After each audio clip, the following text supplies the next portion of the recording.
விடு விடுவெனவே வாலிப மனது விண்வெளி விண்வெளி ஏறும்.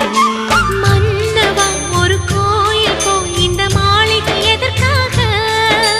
தேவியே என் ஜீவனே இந்த ஆலயம் உனக்காக.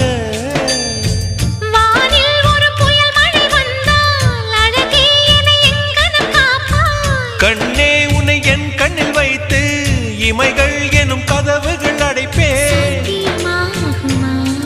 நான் சத்தியம் செய்யவா? தொடு தொடுவெனவே வானவில் என்னை தூரத்தில் அழைக்கின்ற நேரம்.